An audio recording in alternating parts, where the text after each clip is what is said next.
Hello and welcome to the bustling city of Beijing, the capital of the People's Republic of China. And although it still has its very ancient landmarks, it also now has new iconic landmarks. After the 2008 Olympic Games, the city is transformed into a hustle and a bustle and a big economic growth. There are in fact 21 million people living in this city now. I'm Phil Liggett and this is the host city for the final World Tour series of the year from the UCI, the Tour of Beijing, now in its third year. It's a city which has come to visit all of the landmarks left from the 2008 Olympics, but also going out into the countryside that abounds here, once away from the plains of the centre of town. It's surrounded in the northwest, the north and the west by the mountains and of course the Great Wall of China. As we head on to Montaugu, where the race will visit itself, it will have its very first mountaintop finish, as each year this race develops into a major World Tour event. This beautiful countryside, made famous for its growth of fruit as well as everything else here, and tourism too, as we look here at the temples high on top of the mountains that were built in the dynasties of the past. The main airport near Penghu, as the planes come in there, big international airport which was improved for the Olympic Games back in 2008, and the Shunyi Rowing Centre where the first stage would start, and the teams, all 20 of them, the World Tour teams. In the white jersey, the new world champion from Portugal, Rui Costa, riding his first stage race as the world champion. On the right there, Juan Antonio Fletcher, a Spanish rider retiring after 19 Grand Tours at the end of this event. The only wildcard team is the Asian team, Champion System, with 3 Chinese entries on this team. A team which is also leading the sport at the end of the season as it co-ops another team as a part sponsor. Lamprey also sending a strong team from Italy, while the Dutch had sent over their top team of the Tour de France. Belkin, Astana were here from Kazakhstan. All of the World Tour squads, the last team we would see, Euskaltel here, they would leave the sport also at the end of this year. Team Radio Shack, the same team but changing its name next year, was riding its last World Tour event as Radio Shack. Another American team, Team BMC, with Steve Cummings, fourth in the very first Tour of Beijing 2 years ago. And AG2R Le Mondial, a French team with some real talent, while if there was an outstanding favourite to win, it would be Dan Martin on Garmin Sharp. A nice wave from the Austrian, Bernard Eisel, still upset at not being selected by his team for the Tour de France. Argus Shimano, a Dutch team, having an excellent season, and the defending champion, the only champion of this race in the past 2 years, Tony Martin, who won the first year and won last year. The opening day of stage 1, 190 kilometres, taking the riders first away from the Shunyi Rowing Centre, out west, then on the return turning north before they passed through Minyi town and down to the south to the finish in Huarou, the Chinese capital of the film industry. In all, 153 riders, 20 teams, and as we've come to find, very hospitable people here in China, and they always put on a very colourful display. Asian cycling is improving beyond all recognition since the 2008 Olympic Games, and the riders here now are for the first time finding that they have riders of the quality able to penetrate the international World Tour teams. 3 starters every day in this event, all set to go, and the television set to bring live pictures around the world. Everything seemed ready, even the weather had changed to beautiful blue skies. From the Shunyi Rowing Centre, made famous by the fact it was where all the Olympic rowing was held back in 2008, the riders rolled gently away beneath warm sunshine, 23 degrees Celsius, heading out onto the course in neutralised formation. This was a fairly flat stage as the race started to be dominated by a small group of riders, including David Vigano, Sander Cordeel, Willem Wouters, Ryota Nishizono of Japan, as they broke clear of the field. It was what we always refer to as the early morning breakaway, winning the day's prizes out on the course. They were taking a lead approaching 9 minutes, but the field were not losing attention. The white jersey of the new world champion Rui Costa. He said his whole life has changed since he won this title in Florence just a week before this event. He rides on the same team as the riders around him in those dark jerseys, the Movistar team. And as we would come to find out, the road surfaces here in China perfect for bicycle racing, and for the moment the weather too was holding out. Tony Martin, the defending champion, he came here saying he didn't think he could win this race for a third time because the course wasn't quite suiting him. No time trial, and there was a mountaintop finish. He's a great time trialist as the current world champion, but he's not such a great climber. The breakaway continued to push on, and David Vigano was carrying all of the King of the Mountains points because he was riding well, but Sander Cordial had won the only climb of the day, and the 5 points there would give him the first lead in the King of the Mountains. Down to 3 riders, they dropped to Vigano halfway through the stage. The pack were closing in. They came up towards the final sprint of the day. Before they got to the finishing line, the field began to split up. Willem Wouters decided to go back to the peloton, and it was the Japanese rider Nishizono who put in the attack. But he was quickly chased by Sander Cordial, the Lotto rider. Cordial was the man to reach him, and he wasn't going to wait for him either, as he quickly switched to the left of the road and moved clear of the Japanese rider. He was setting himself a tall order to try and hold off the peloton, which were closing in. He now faced a long ride to the finish alone.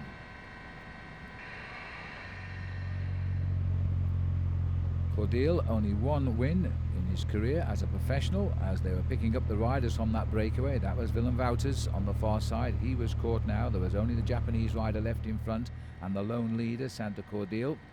Hadn't been a wasted day for Cordial because he would become the first leader in the King of the Mountains, but the peloton were in no mood on this flattish day to allow anybody to slip them as they approached the finish. Cordial was desperate now as he raced towards the 5 kilometre marker, but the field had him in their sights.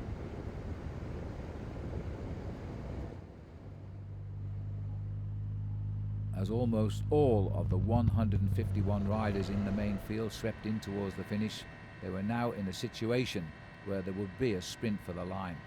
The Sharp men had picked up the last rider out front at the 5 kilometre marker. Led by Team Garmin Sharp, who had a good sprinter on the team in Steele von Hoff, an Australian rider, who were working on the front, and so too were Team FDJ, a French team who have a very good sprinter with 8 wins to his name this season in Nasser Bouhanni. But as they came over the hill on what was a 2 kilometre perfectly straight road and very difficult to judge the finish, this is the first time they would actually see the banner as they came over that little rise. Orica Greenedge were looking for the win outside Studio City. Their sprinter was Michael Matthews, 2 times a stage winner in this year's Tour of Spain, but Matthews was left to take the front too soon and too far away from the line. He was challenged by Pataki, but as they came up to the line seemingly together, watch the right, because a fast finish by Thor Hushovd in his very first Tour of Beijing on the very first day had won a stage and was the first race leader. The champion of Norway was now for a day the champion of the Tour of Beijing. It was a good move. He came through at the bottom of our picture here. He managed to get through an impossible gap as he went over the top of Luka Mecic, a rider who is getting a little tired of finishing 2nd and 3rd this year and still awaits his first big win.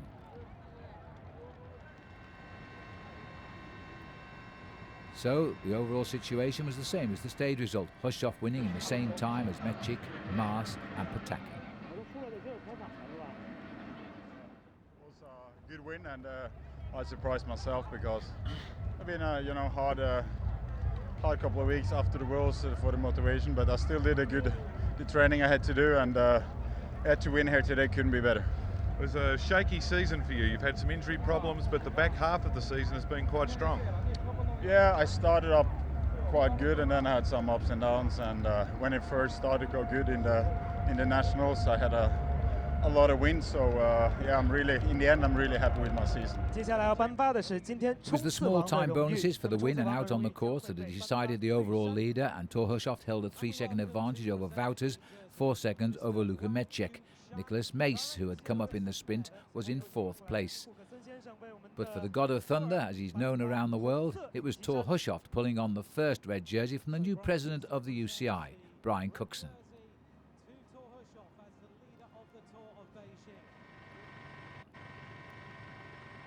Stage 2, the riders would enjoy overcast conditions, but the temperature was still high, and this, in theory, should have been another day for the sprinters, as the riders are starting where they finished yesterday at Huarou, heading now to Yanqin.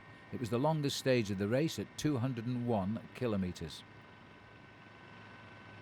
Sprinkling of 4 climbs along the way, including 3 second category climbs. The green jersey also, in fact, loaned on the day because it was owned also by Torhushoft. A new competitor in the race as well, as a Panda took to the start. Torhushoft tried to make some sense of the situation as he then got on his bike, but as always, the early morning breakaway was quickly in progress. Bouet, Graziato, Kaizen, De Gent and Chad Bayer, the American on champion system, were in the breakaway. Oliver Kaizen was the teammate of the leader of the King of the Mountains and the man who almost won yesterday, Sander Cordiel. But he was back in the main field, and the next leader in the King of the Mountains would come from this group. The scenery now changing as we are riding some hour and a half's drive to the northwest of Beijing. As we cross the dams here, the main water supply for the city itself, the breakaways were continuing on beautiful roads, very often in the shadow of the Great Wall of China. As they come towards the end of this long day, the breakaway were getting tired and were beginning to break up. AG2R's Maxime Bouet was quickly joined on the attack on the climb by Oliver Kaizen, and the gap 2 minutes 16 over the peloton. It was coming down and it was being led by Team BMC, the Swiss team who had a couple of likely candidates for final victory. They were not going to let this gap stay at this level. Chipping away at the points along the route, the man who had been doing most on the route with the King of the Mountains was Thomas De Gent. He would be the next leader, but was no longer with this group and had fallen back to the field. Maxime Bouet in the white was continuing to push on, while the field continued to climb that little bit quicker than the rest. Bouet was an interesting rider. He's only just recovered from a broken wrist, a wrist he broke on stage 5 of the Tour de France in Marseille, where his whole family had waited to see the race finishing there in the month of July. He in fact crashed in sight of the line and had to leave the race. For the first time in his 5 tours, he wouldn't finish the Tour de France. So Bouet, now sitting at the back with Olivier Kaizen, was also snipping off the time bonuses along the route. He was winning a total of 9 seconds out on the course with 3 sprint victories. And as we would see by the end of the day, it would stand him in good stead.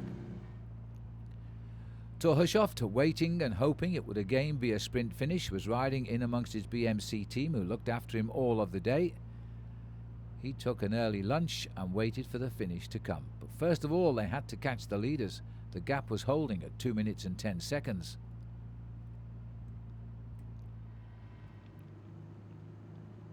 As they came to the third and final sprint along the route, again Maxime Bouet put on the pressure. Kaizen didn't challenge him. He got another 3 seconds time bonus, and he actually thanked Kaizen for not attacking him for those seconds. He'd done his job now. He now talked to the team car and was asking the question, should I go forward or should I wait for the race? Team AG2R Le Mondial had started the day with a plan, and so far it was working out perfectly. The peloton continued to stay together. Few riders were left behind on the route. The pace was high and they were slowly but surely drawing in the leaders. The discussion went on up front. What do I do? And he said, well, have a word with the Belgian rider and see what he wants to do. There was still a long way to go here, and it seemed futile to continue to push on with the field chasing very hard, wasting a lot of energy, remembering that this was the longest day of the race at over 200 kilometres. Decision made. Olivier Kaysen clearly wanted to continue, so he was pushed off into the lead by the Frenchman, and the Frenchman was heading back to the peloton. It was now up to Olivier Kaysen, the second man on Lotto Belisol, bringing the race home in 2 days. Yesterday it was teammate Cordeel. Now it was him. Back in the peloton, Maxime Bouet was caught. He said to Marco Panotta, the Italian, "What's held you up?" And clearly Panotti said, "Well, we're here now and we're hunting for the lone leader." With the mountains now all around them, and probably 2.5 hours away from the city of Beijing, the riders would not penetrate into the mountains on this day. It was a flat road to the finish now, and it was all down to this man, a former medalist in his country's national time trial championship. He's good riding alone against the watch. But this one was even further from the finish when he was caught than yesterday. It was 5 kilometres yesterday for Cordeel. This man's now caught 8 kilometres from the finish. Team BMC now seemingly doing a perfect team job here to try and deliver Thor Hushovd to the head of the sprint, as they did yesterday. Hushovd sitting in 5th place in the all-red strip of race leader. But the other teams with sprinters were taking an interest as well. As we started to run around the Guishui River, they would follow this now all the way to the finish in Yanqing. Argus Shimano also carrying a sprinter, moving up on the right side of the road. Team Sky, for some reason, trying to get in the black jerseys. Everybody, it seems, wanted to win the sprint. 153 riders racing towards the line, and it was a sprinter's delight in Yanqing.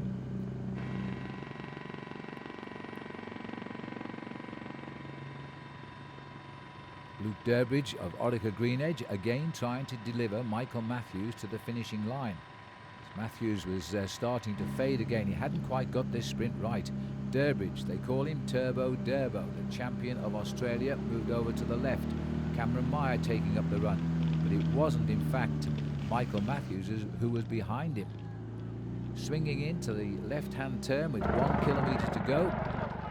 This was again to be an all-up sprint from the whole peloton of the Tour of Beijing. The man who won today would surely be the next leader of the race, because he would take a 10-second time bonus. A little diversion as Cameron Meyer tried to run towards the finish himself, but the field were organised now, and it was the lime green jerseys of the other sprinter, Elia Viviani, who was trying to lead up. But then, with a rush through the middle, a blue jersey worn by the Canadian Dominique Roland, and the man who was leading through the pack here was the very fast Frenchman, Nancer Bouhanni. Bouhanni was being given the perfect lead out, a man who's won 9 times this year. Once Dominique Roland moved across, it was up to Bouhanni to clean up the sprint. It was a very definite sprint. Roberto Ferrari of Italy was right by him, but could not get past him. His 9th win of the year, and his first here in the Tour of Beijing. He would be the next leader of the Tour.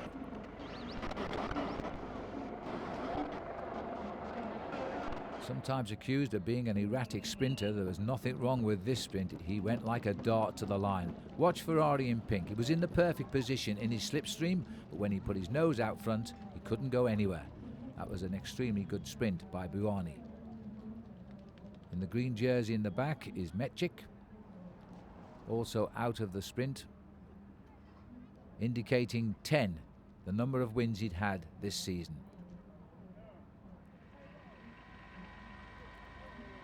So the stage victory, Bouhanni, Ferrari, Mitchell Docker was the man for Orica Green Edge, and Matti Breschel was 4th.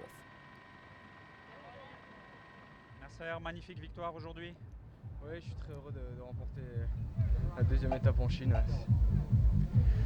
Bravo, on vous a vu en tête aux 200 derniers mètres, c'était long. Est-ce que vous pensiez pouvoir garder la tête et gagner cette étape? Oui, Dominique Rollin m'a super bien emmené dans le final. Donc je suis revenu de vitesse et c'est vrai que j'ai lancé le sprint de loin avant les 200 derniers mètres, de 230 mètres à peu près. Et j'étais à la corde et j'ai réussi à tenir, donc voilà, je suis content. L'équipe a bien travaillé aujourd'hui. Ouais, on a super bien travaillé, on m'a protégé toute l'étape. Toute l'étape j'étais bien protégé, j'étais remonté quand il fallait. Et Dominique Rollin dans le final s'est bien occupé de moi pour m'emmener à la victoire. Bravo. Merci. Yes, Bouhanni there thanking his team and enjoying a perfect sprint finish. Now leading the race in the same time as Tour Hushovd. Maxime Bouet had done well with all those seconds in bonus time out on course because he was now up to third place. The red jersey off the shoulders of Tour Hushovd and onto the shoulders of the Frenchman. He will wear that on the roads tomorrow. 是的，下面有请海正文先生为伯哈尼颁发吉祥 With the longest stage now behind the riders, a little bit shorter but very much more hilly. 176 kilometres now as the riders moved on from Yanqing to Shanjidian, and the hills were with them. And this was called a semi-mountainous stage. It was not expected to be a day for the sprinters at all, but one for the climbers. The possibility of a group staying away to the finish. All of those red spots indicating where the mountains were, including the first category climb as well. But the morning started sadly because overnight Tour Hushovd had had a phone call from his wife and he'd been recalled home because of a sick young daughter. So there was nobody in second place on zero time, and Maxime Bouet now found himself in second place overall.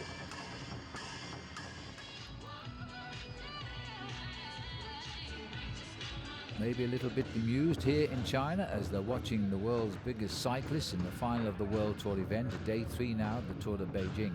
But this race has been catching on these past 3 years. No need to be in disguise.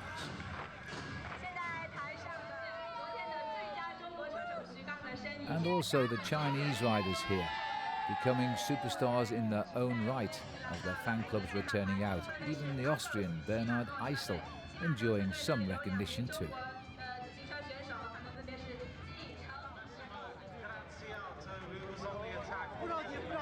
This was a chance now for the men who fancied their chances to winning this tour to have a go on the attack. And of course the breakaway going away very early on after 20 kilometres.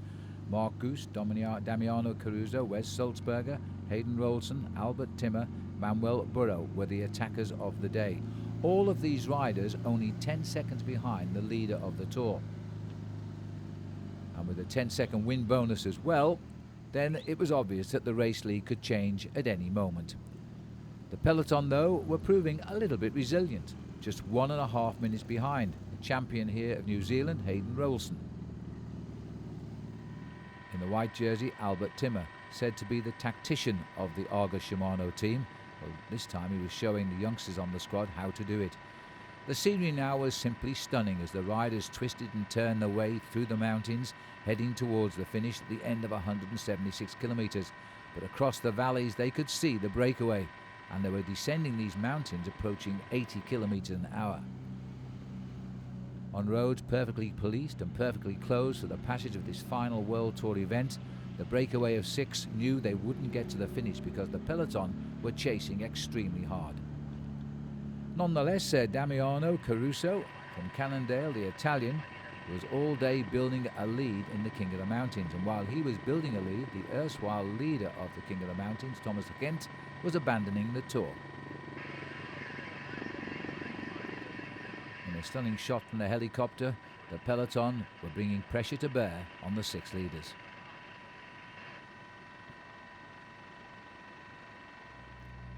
Twisting and turning the way down on beautiful roads surfaced especially for the race, so the riders were slowly being brought back. The peloton now knew they had them exactly where they want them.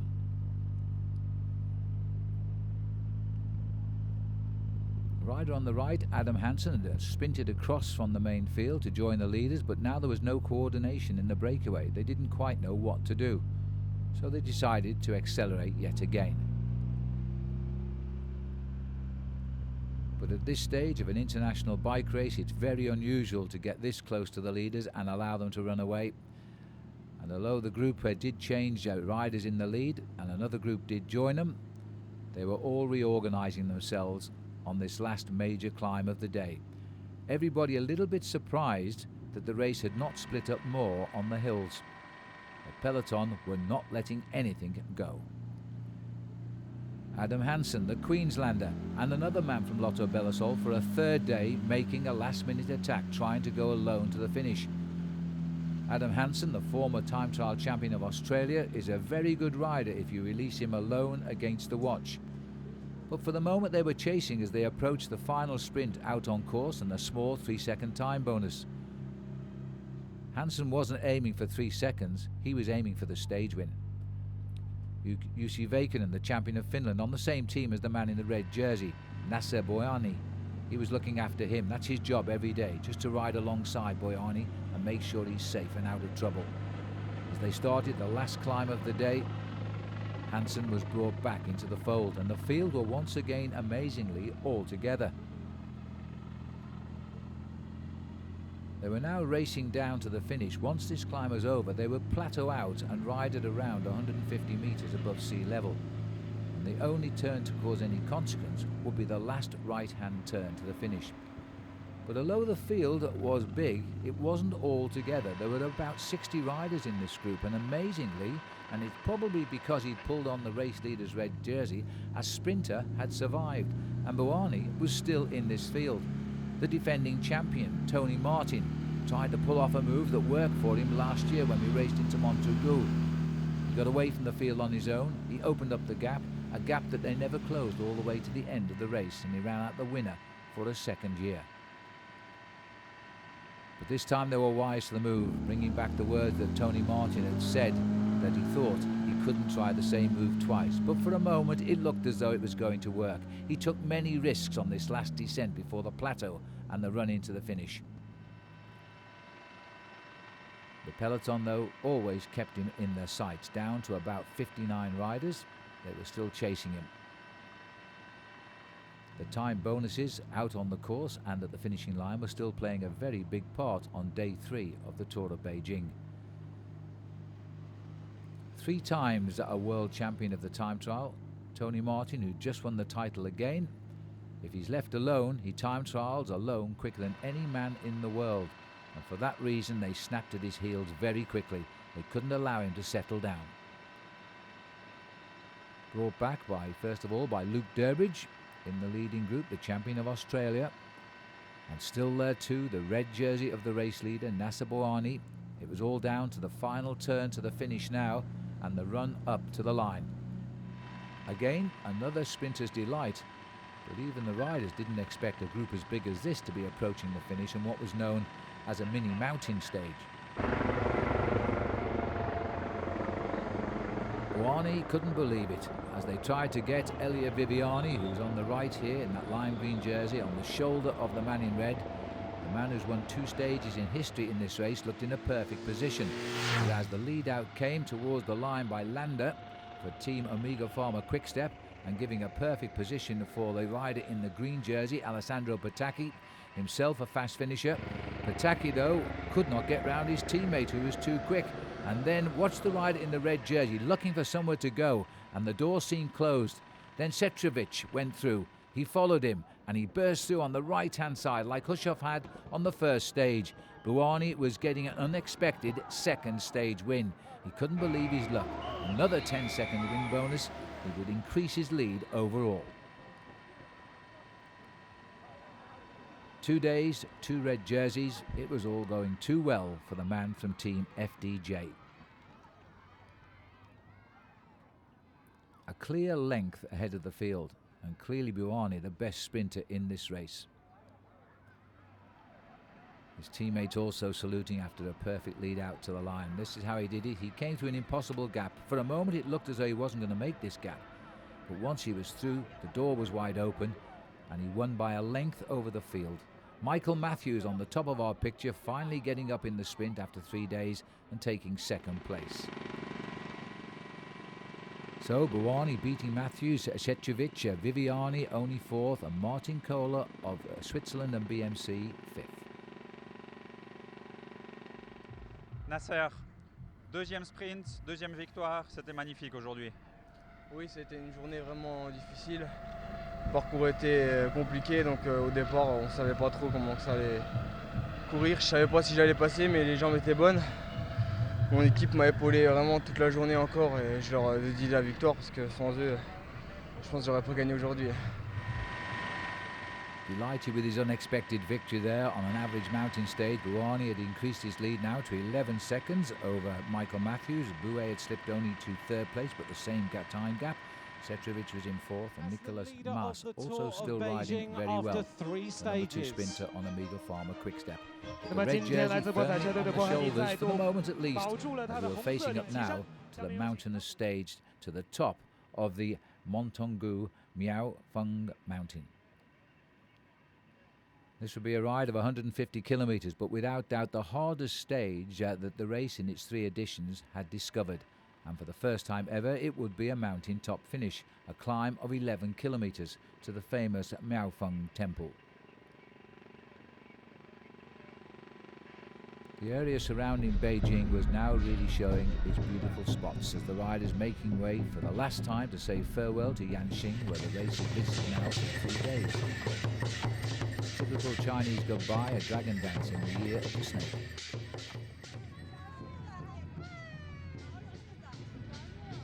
So far, 8 riders had given up the tour as we approach with day 4.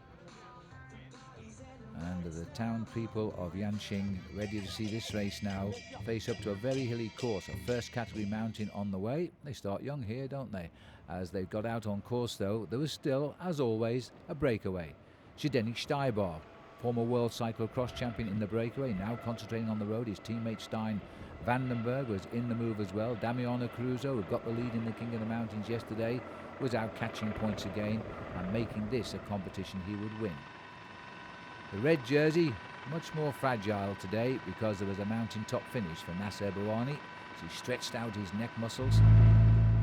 But the teammates around him weren't his anymore because the climbers were now taking an interest in this stage. It had been said ever since day 1 by the riders that whoever won the stage up to the temple would probably win the race itself. So up front, as the riders continued to attack one another, Stein Vandenberg deciding he would give it a go. He was the only survivor of the breakaway at the front as he tried to make a run for the finish. The Amiga Farmer Quickstep jersey making a little bit of a change from the Lotto Belisol jersey, who seemed to be finishing off the daily stages with the attacks. Stein Vandenberg, the only race he's ever won, in 2007, the year he turned professional, the Tour of Ireland. But he's a very strong rider.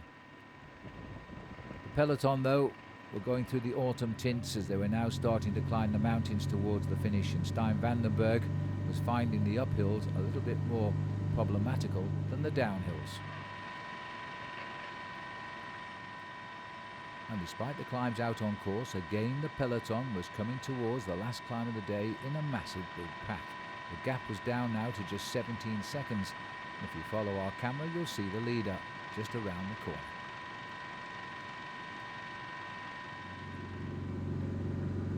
It was an impossible wish by Stein Vandenberg to hold the race up on this day, because this is the day the climbers of the race had decided that they would decide who was the best rider in this year's Tour of Beijing. A long climb up as we passed the temples towards the summit. Vandenberg waiting, still a long way to go. The peloton, although reduced slightly in size, was still at least 80 strong. And the climbers were yet to make the attack, but the teammates were actually keeping the pace extremely quick.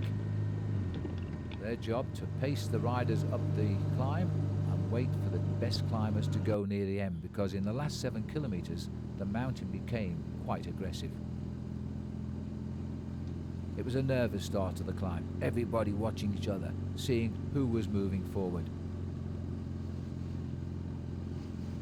Team Movistar had rumoured at the start of the day that the race would still be a matter of time bonuses at the top of the mountain, even though it was a steep climb.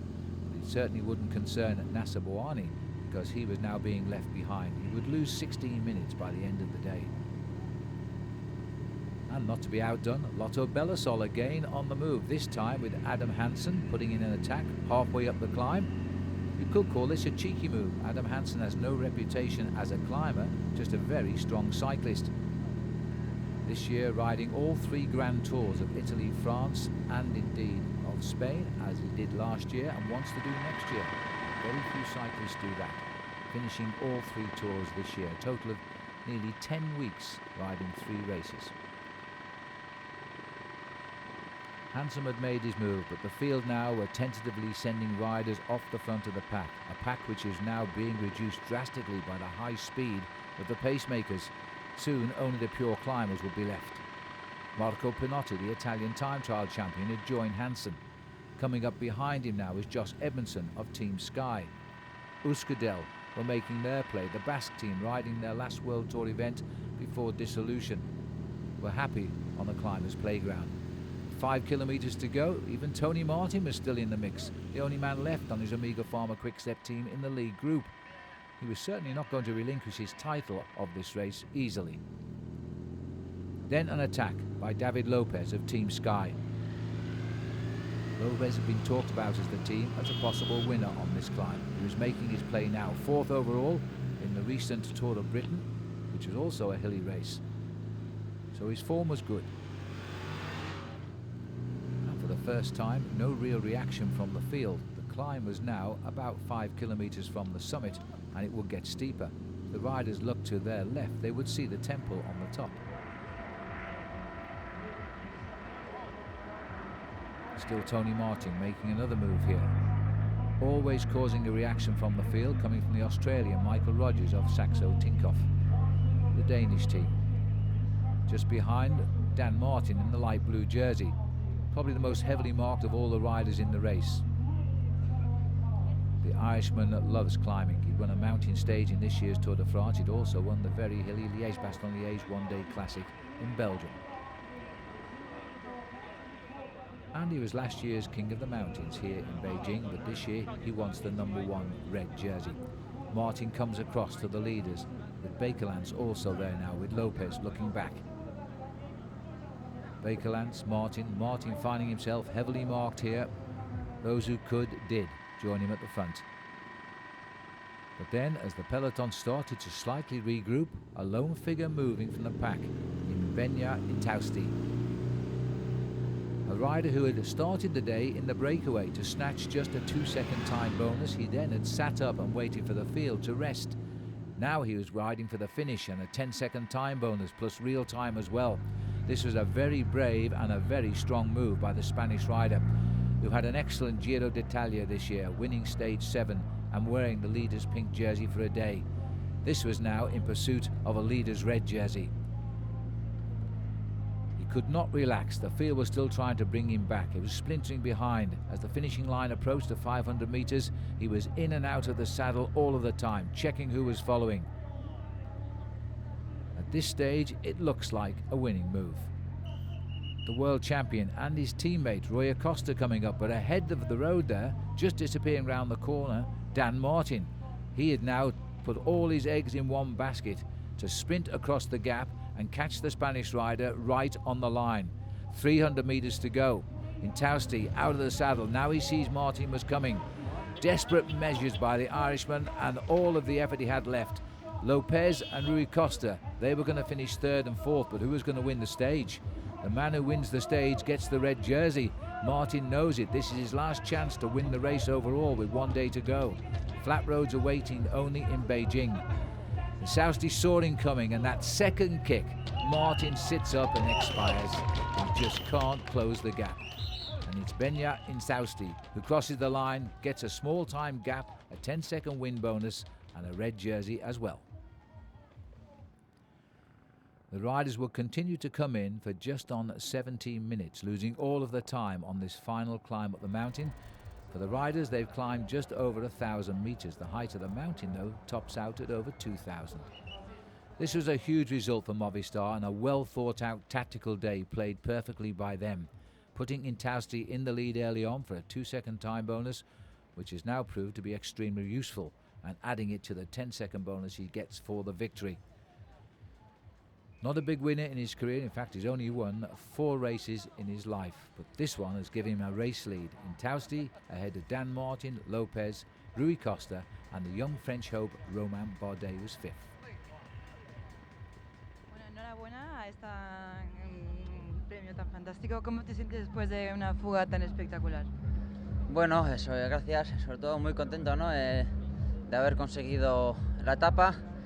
Y con ello pues el maillot de líder también, ¿no? Era un día clave, importante. De salida ya he cogido 2 segundos de bonificación en un sprint intermedio, pero bueno, importante era hoy aquí con Rui Costa conmigo intentar ganar la etapa y también la general, y bueno, hemos conseguido y muy contentos para personalmente y para el equipo Movistar Team también. So the mountain had certainly had its say, and Beñat Instausti was now the new leader after 17 hours and 11 minutes of riding in 4 days. Dan Martin was up into second place and David Lopez was third. Rui Alberto Costa was in fourth place. Movistar had started with a plan and it worked out perfectly, and it was Beñat Instausti who is now the leader with only 1 day to go. And so to the final day, the 5th day of the 835-kilometre race, starting in Tiananmen Square and heading to the nearby Bird's Nest, the famous national stadium built for the Olympic Games in Beijing of 2008. There was a 21-kilometre ride away from Tiananmen Square to get over the finish line first time. Then there was 12 8-kilometre laps of the circuit in the Olympic Park. Totally flat, so there's no worries for the climbers on this occasion, and that was why the race had been so definitive on the previous day. Riders assembling for the last time, and as on day one, the blue skies were back now. It was becoming pleasantly warm again as autumn was giving way to winter here in China. The crowds were out in force and enjoying the moment as the conclusion was now in place for the World Tour and the third running of the Tour of Beijing. Sydney certainly has proved a positive place to be since the 2008 Olympic Games, as the riders now began to gather in Tiananmen Square and make their way in a westerly direction and then north and up towards the Bird's Nest, the piazza itself. The two big names dropping out the race yesterday, the sprinter Michael Matthews not starting this morning, and Richie Porte, another Australian rider. The situation was now free for Nasser Bouhanni and clear to try and win his third stage of the race, and that was his plan. As the riders passed the Forbidden City, as they made their way gently out onto the race start proper, and then that 21-kilometre ride to the first passage through the finishing line itself. The Olympic Park was already containing plenty of people. The village market was out, and so too the nearby Bird's Nest Stadium was making ready for a major football game between Brazil and Zambia. It was a big sporting day in the city of Beijing. With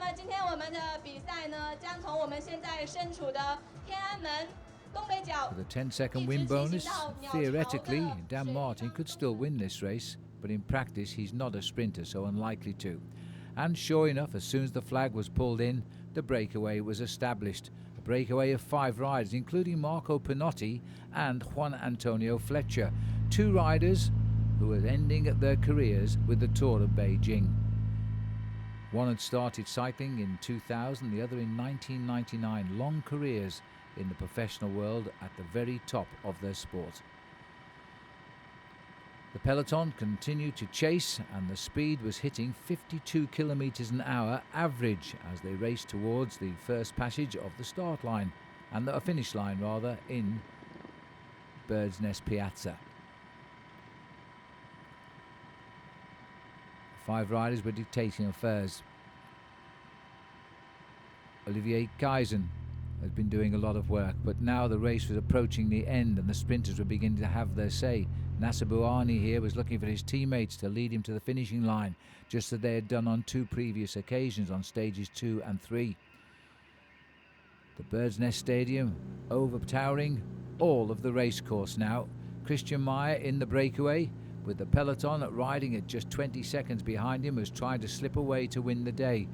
The Canadian rider on the Australian Orica Green Edge team.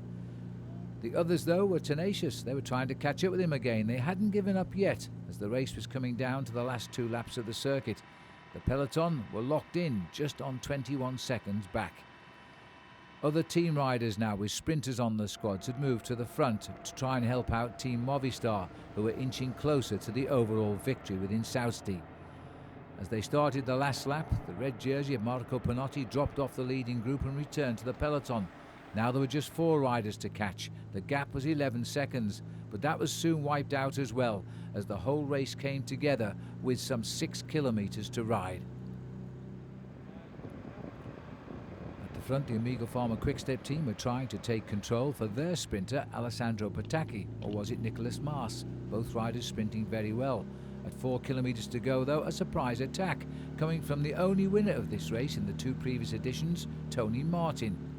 He'd won on a move like this last year, and on the second day he escaped running into the finish and won by 46 seconds. Martin though was a marked man this time, and he wasn't going to win this race. As the field chased him down looking for the sprint victory, the red jersey was beginning to be safe on the shoulders of Benyat Intausti. Then came the ride towards the finish. One teammate left to lead out the green jersey of Nasser Bouhanni. As he moved up on the right, so too the white jerseys of their sprinter Luka Mecic came up as well. A little bit of shoulder bumping here by Bouhanni as he clashed with Roberto Ferrari, trying to fight for the back wheel of Mecic. As the riders made the move in the last 400 metres, a surge forward by the Australian Wesley Sulzberger. But this was going to be a battle between the 2 top sprinters of the race over the last 5 days. And as Wesley Sulzberger began to fade, Bouhanni began to make his run. He was chased though by the man in white, Mecic. Mecic, who's never won a World Tour race, and this time was to be his first time. As he crossed the line, he got the better of the French sprinter by a length and a half. He'd reversed the decision of 3 days ago. So a big relief for the man from Slovenia.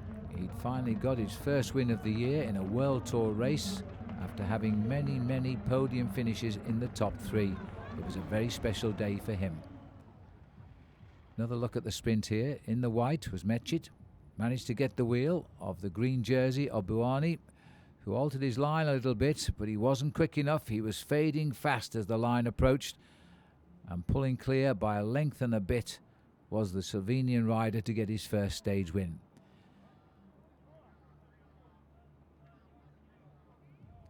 It just was the icing on the cake for Argus Shimano, who are having their best ever season. So the stage result: Bouhanni second, Hofland third, Breschel fourth, Roberto Ferrari in 5th place, Sacevic 6th.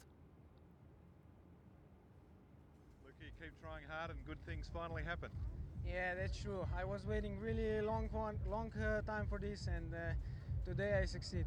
Nearly pulled off a victory in the opening stage, so anxious throughout the week to try and get a win? Yeah, sure. The first stage I was really close, so I knew I can win here, and today it happens on the last day of the season and on the World Tour, which is a really big success for me. Well, he was planning a well-earned holiday, and this man was planning a well-earned victory here. After almost 20 hours of racing, Intausti was the winner of the Tour. Dan Martin at 10 seconds. David Lopez was third. Bueno, sobre todo muy contento, ¿no? De todo el año, y sobre todo pues ponerle un final así al equipo, y para mí pues bueno, yo creo que es una victoria muy bonita, ¿no? Terminar así el año. Yes, it had been a great move for Team Movistar, and he thanked his team for that. But this man was also a very happy man. His first ever World Tour victory and his first victory of the season. He came over from a very small team last year to Argus Shimano this. And in the very last opportunity, he got his stage win. Intausti pulling on the winner's red jersey from the event organiser Alan Rumpf, a member of the UCI. And a superb result for a man celebrating a great year. He also had worn the pink jersey in the Giro d'Italia, a race in which he'd also won a stage. But this was a big victory for him in the last World Tour event of the year.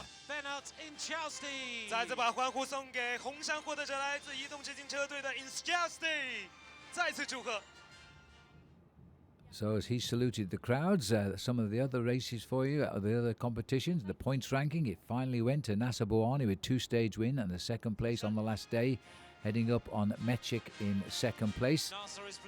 Looks a little bit pensive on the stage, but nonetheless he had a great week with 2 victories and a green jersey to show for it. In the King of the Mountains, a competition decided the previous day. Damiano Caruso, the winner here with 49 points over Wesley Sulzberger, and Gutierrez of Spain, a teammate of the overall winner of the race. With the polka dot jersey going to the Italian, Damiano Caruso. And we also present the mascot. In the best young rider rankings, that went to Romain Bardet, who rode his first Tour de France in July and finished an incredible 15th, just 23 years of age next month. And he beat Bravo in this competition. The French are rather hoping this will be the next winner of the Tour de France for them. So the crowd had witnessed an excellent Tour of Beijing this year in its third edition and guaranteed to be run again next year. All of the prize winners coming out on stage. Dan Martin on the right there struggled to open the champagne. It had been a very successful visit to Beijing. It had shown off its best colours. I hope you've enjoyed the coverage. Phil Liggett saying, until the next time, goodbye. Let's not hope he doesn't fall forward.